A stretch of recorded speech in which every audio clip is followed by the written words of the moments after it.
Welcome to another episode of Mighty Mods. You know, there are some people that never modify their cars.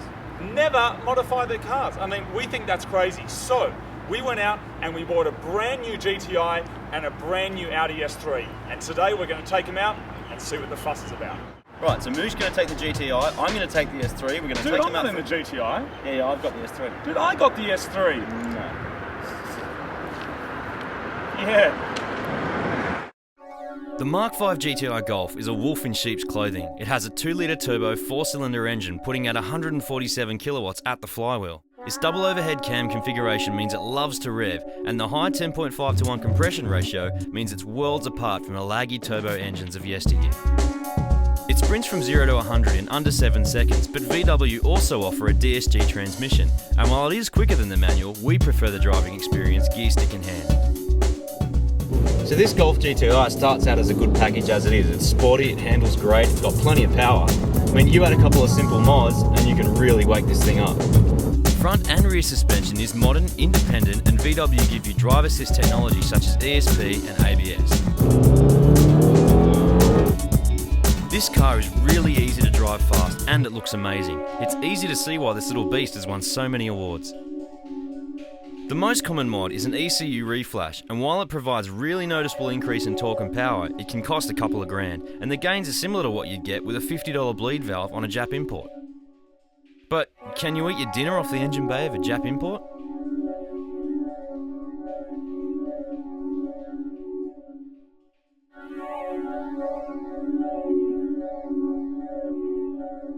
But hot on the heels of the GTI is the angrier, meaner, deranged relative, the Audi S3.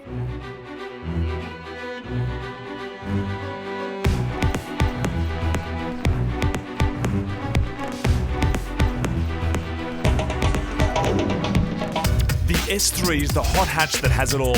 Amazing looks, prestige styling, and performance that will blow away most cars on the road. Now this S3 costs almost twice as much as the GTI, but you can see why. This thing will munch almost anything on the road, and just listen to it. The 2-litre turbocharged engine produces 180 kilowatts and delivers the power through its 6-speed gearbox to all 4 wheels, giving it a heap of grip. But don't think for a second that this car isn't refined and comfortable to live with day to day. In our opinion, this is about as good as a sporty hatchback can get. And just look at it, what an angry automobile.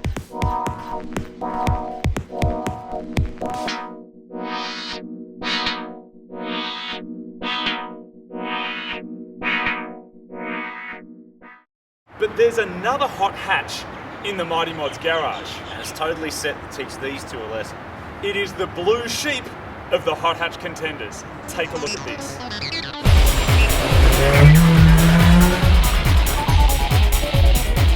Just check out the acceleration.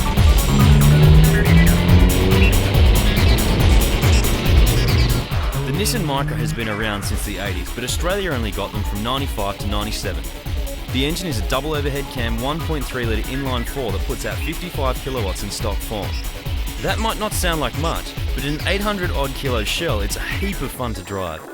This one has a custom Subaru Forester interior, and I made a bad boy bonnet to give it that look that says, I'm slow, but I'm angry.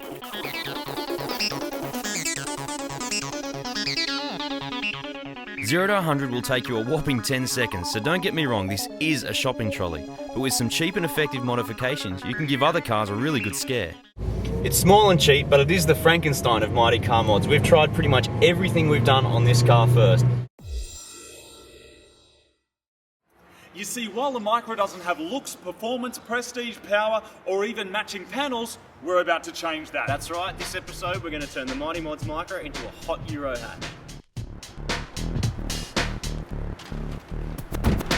You see, there's one signature item that all European hot hatches must have. The one thing that defines European performance. The signature of luxury. It'll give an instant performance gain. We're talking about this.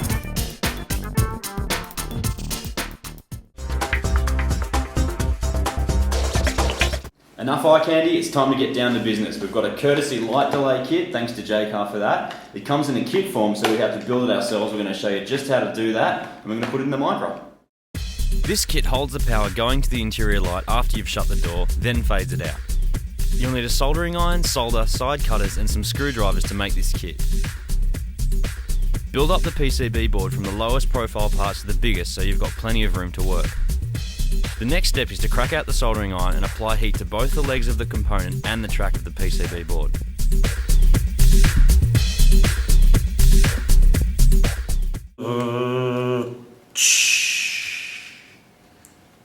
Take me to your leader. When your kit starts resembling a UFO, go through and double check you've soldered everything in the right... What's Moog doing? Instead of installing under the dashboard, I reckon we put it in the roof because it's like easy to unscrew and then we don't have to, dick around underneath the dashboard.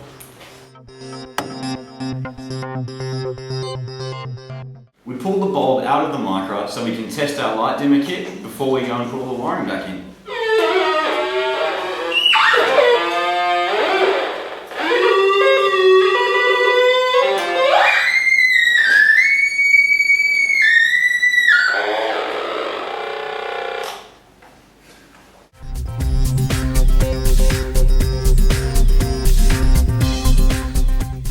It's hard for two people to share a soldering iron, so I grabbed my own and made a musical, freaked out Frankenstein hack thing. Who needs a dimming light when you can have...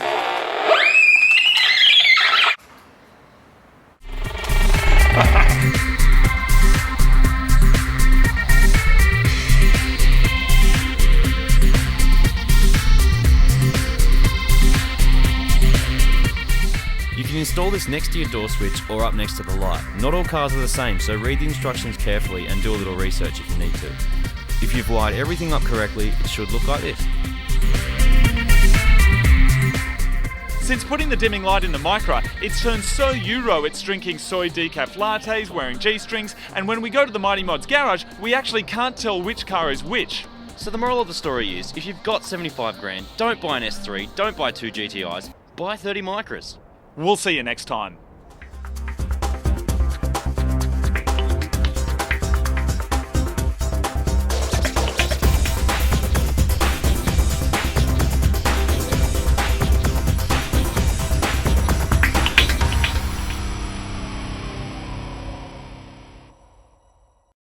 The best way to think about an S3 is start with a GTI. Then you steal some muscle growth formula from a Micra in a chef's hat, and then you feed that into the fuel tank of your new car. And what you've got is Arnold Schwarzenegger in a midget's body.